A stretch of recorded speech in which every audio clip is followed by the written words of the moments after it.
What is your ancient future archetype?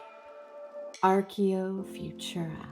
Let's go, let's go, let's go to the depth of the story. Are you willing? Do you dare? Into the depth. What story do our ancient ancestor artists want us to know? Let the brush and pen guide the way inside. Finding your flow, it's time. What if there is an ancient access to finding your flow? What if I told you we found the key? Where will your story take you? No one can be sure, but we're all showing up for the ride. Each one of us is here to find our own form. Who are we, and what are we doing here? What world will you create with brush and pen and community? Finding your place in space is a birthright. It's a journey. It's an invitation. An invitation to ask yourself, what is your identity? Do you know? Do you care? Will you shape it? Are you open to discovering your true colors? Revealing your own myth means you need to show up at the intersection of space and time and place. What, dear one, is your legend? Are you open to setting yourself free?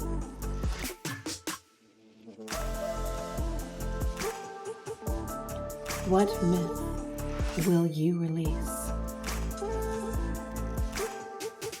Living your self-expression is yours to choose. Will you?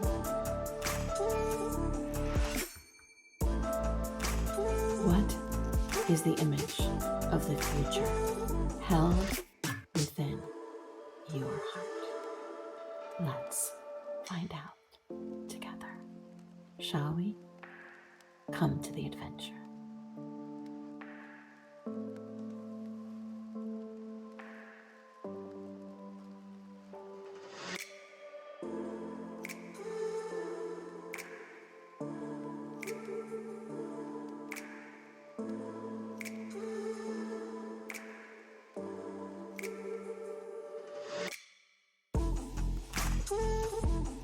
Welcome to this episode of Girls Gone Wild.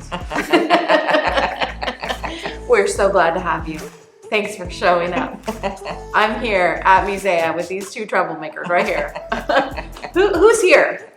Sunaya. Stella Mac. And I'm Shiloh Sophia, and we are here to speak to you about legend and about being legendary and the distinction between a story that you tell on yourself or that ends up being a default that you find yourself being a victim of or something you just got stuck with, and how you work with that so that it can become legendary.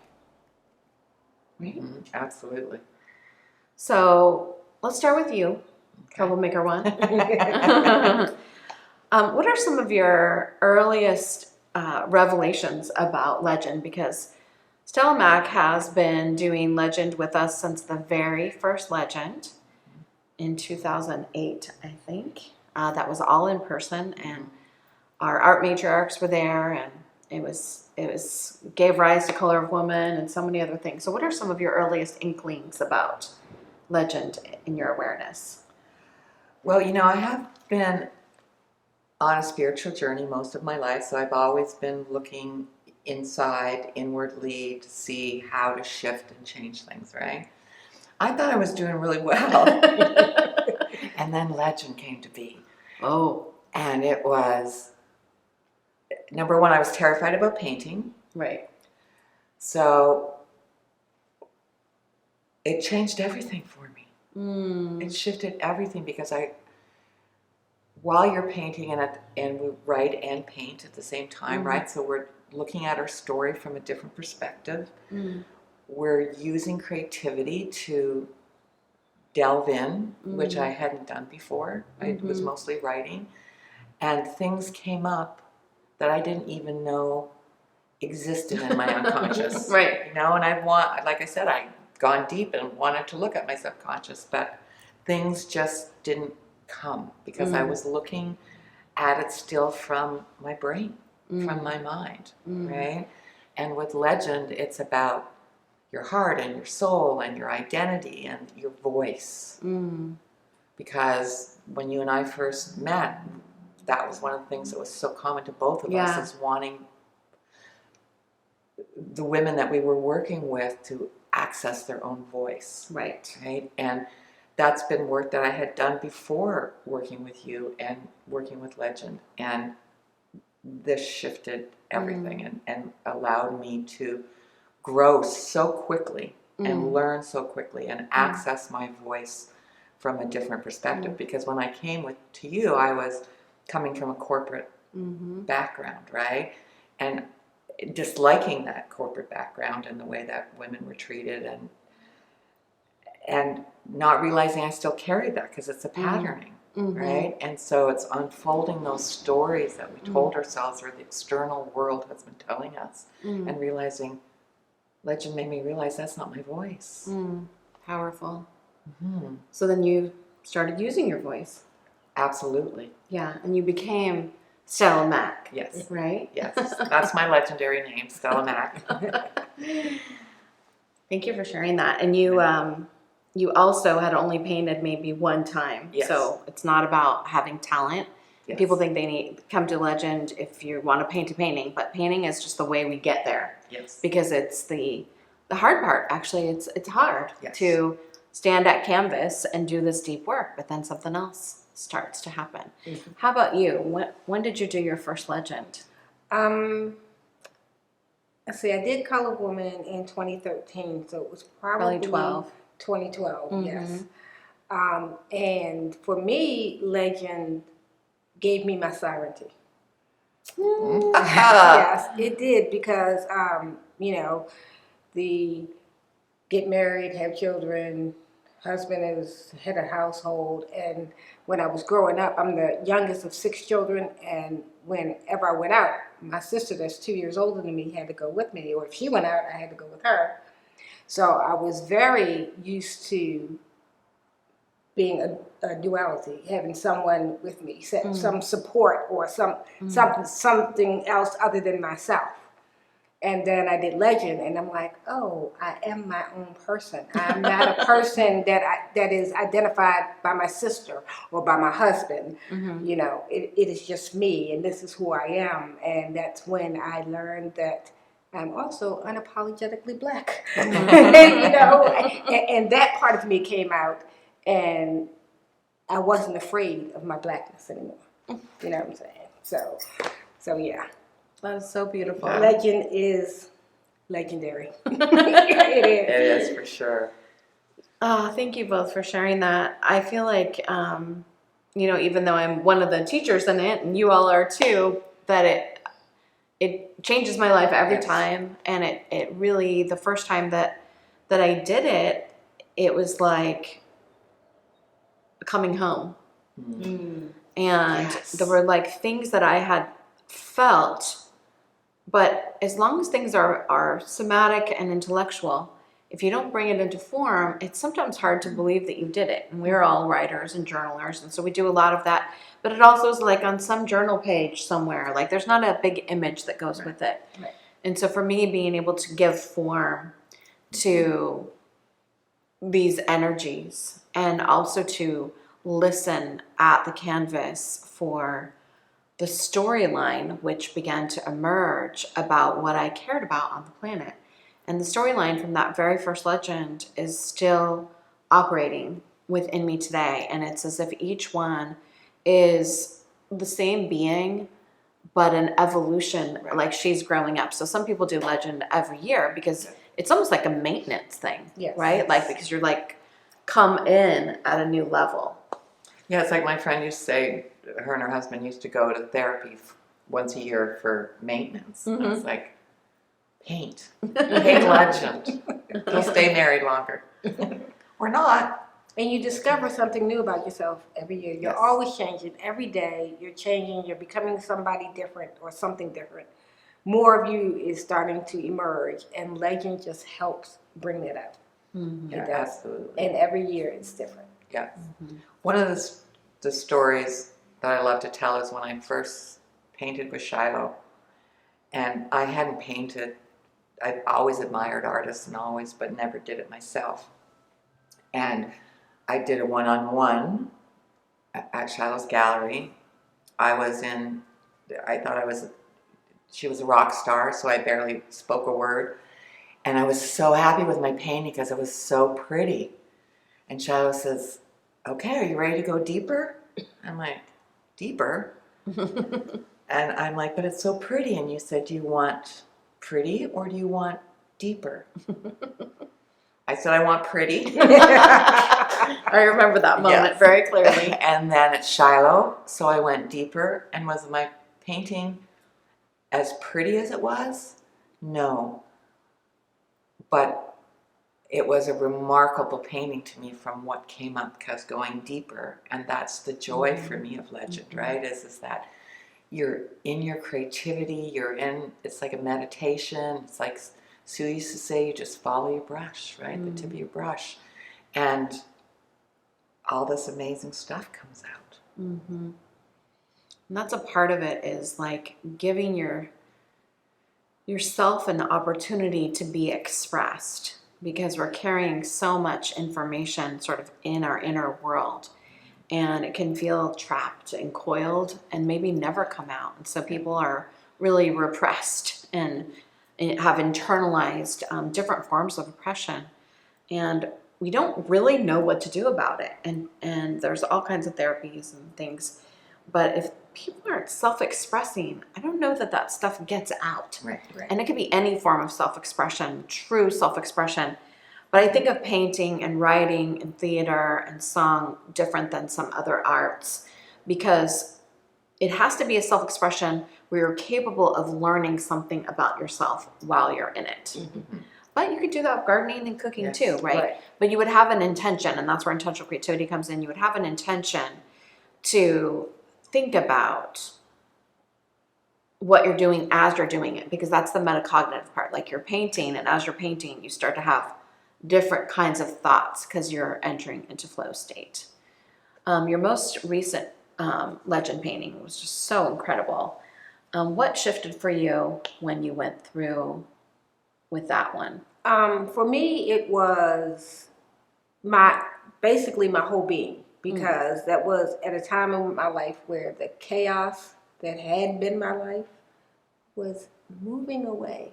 And the legend process helped me push the rest of that out and then bring in my ancestral energy and call on my ancestors. That's when I began calling on my ancestors and doing rituals for them, with them, to them, to bring their power into my being. And legend helped me with that, because I was able to express ancestry that I don't even know from reading or learning about it in that painting. It came forth from them, and its power. Yeah, now that you say that, I can see that in my imagination as I look at the painting and feel that presence of it. I mean, the things that can happen while you're at the canvas are so extraordinarily different, because imagine that you're bringing something from your inner world and expressing it in the outer world on that 2D plane, but you're looking at it, and the information from the painting is coming through your eyes and to your brain and starting a circuit that starts to change things. And so the revelatory quality is almost ritualistic. Yes. Right? And sometimes it's really difficult to explain it to people, right? Like No. about bringing it out and putting it on a canvas and listening to your canvas. You're Right. like, how does that happen? It just is magic. Yeah, I mean, to me, it's the, chop wood, carry water aspect Mhm. of personal development is you are standing there for hours on end over several weeks or months, and you're being with and confronting yourself in a way that most people say they never experienced, no matter what kind of trip they went on before. Right. Yeah. Right? People like to joke. They call me, the kids of our community call me the art teacher at Hogwarts.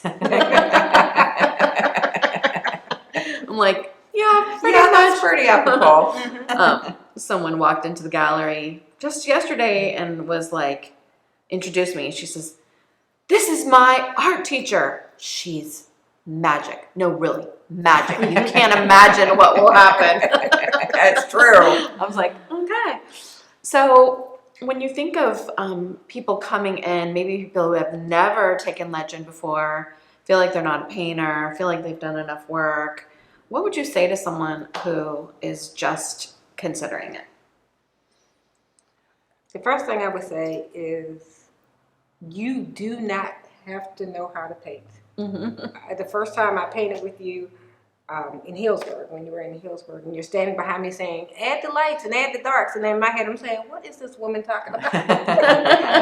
But at the end of the process, I ended up with what I felt was a beautiful painting, especially since I had never painted before in my life. But it wasn't even the end product. Right. That Exactly. was the gift. Mhm. The gift was the process. Yes. And going through that and getting out of myself what needed to be released and getting it into that canvas with that paint and just letting go and letting myself flow with the paint. Mm-hmm. You don't need to know how to paint. If you end up with just marks on your canvas, that is all you need. That's right. Because it's the process and not the end product. Mm-hmm. So. Thank And you. we've worked with tens of thousands of people around this process, and we get the same response, right? It's changed their lives, changed our lives, right? And that, for me, it's a gift that keeps on giving, and it's a gift to ourselves, right? That we're giving to us to work through whatever we need to work through. And sometimes people will say, well, I don't really have anything to work through, or people that have been, we've had people who are shamans, right, that are like, oh my God, Right. I got stuff here, right? I've been doing this for 30 years and I've still gotten something from it, right? And I think that it's being, honoring ourselves to do this. Mm-hmm. Mm-hmm.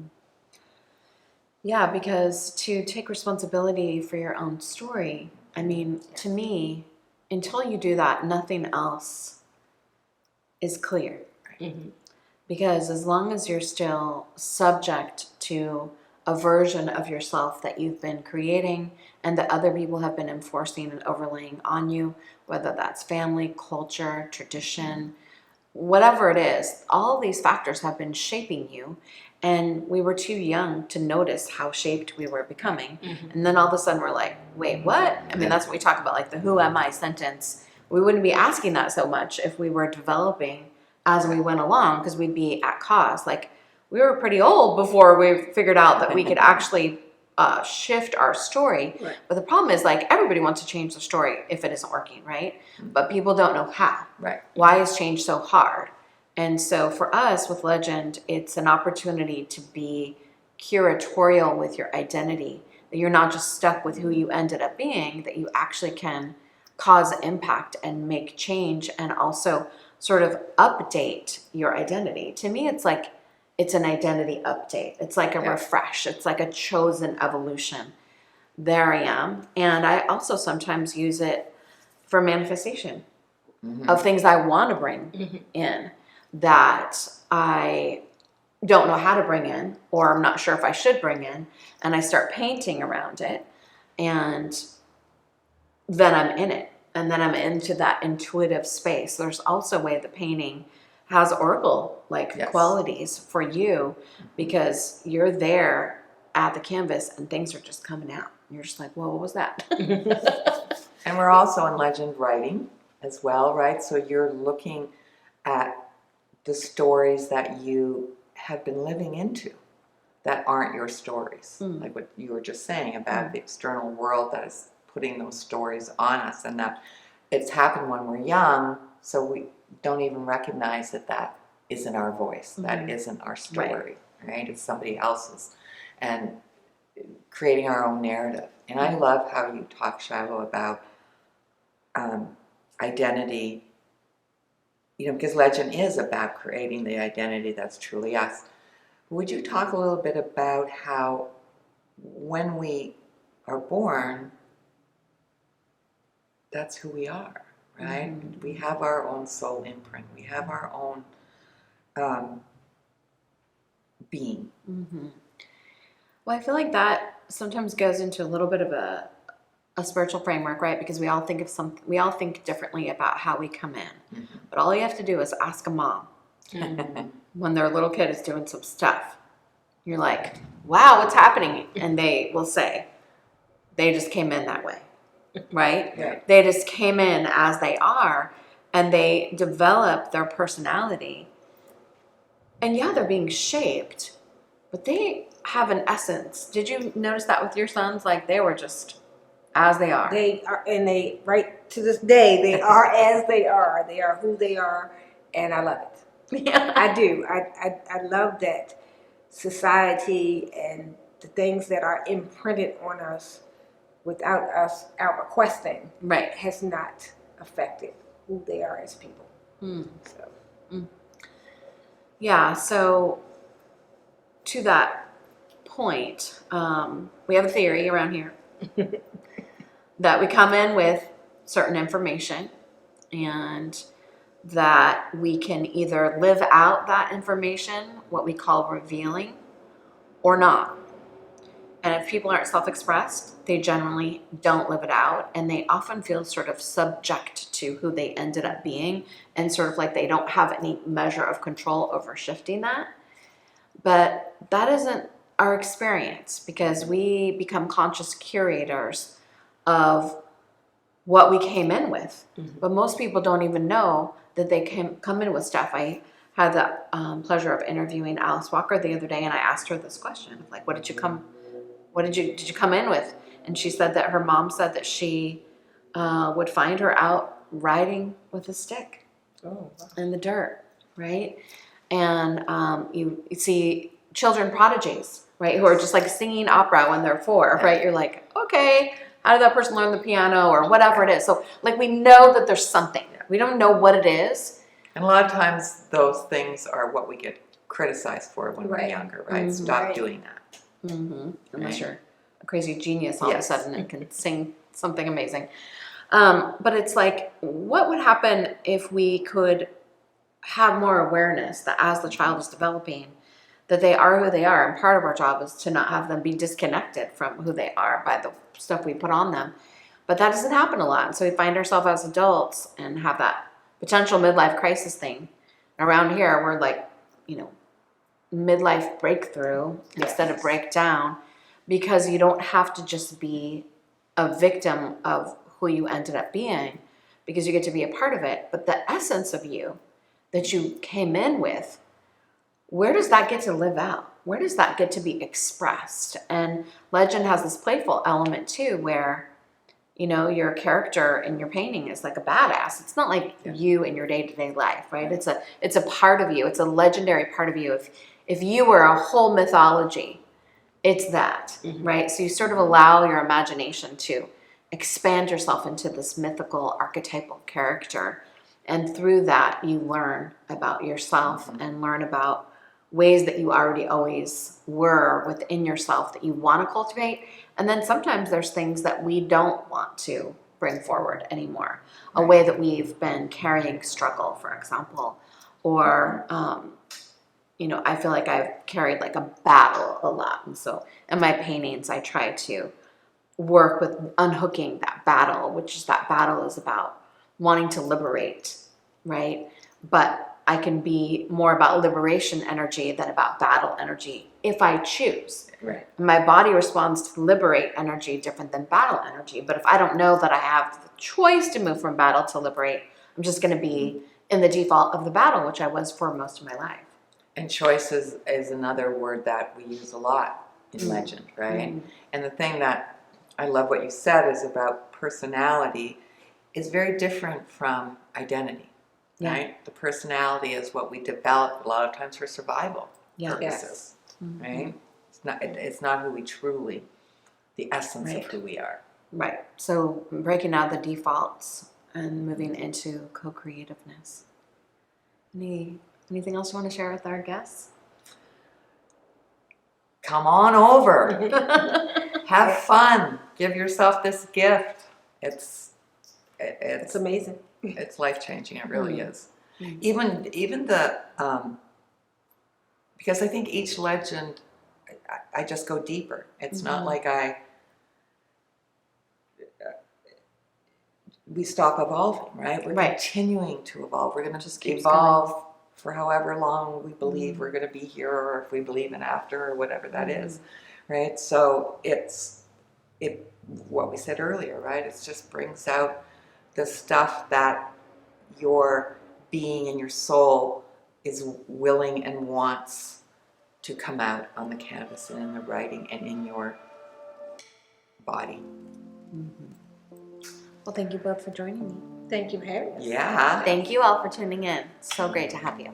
Much love.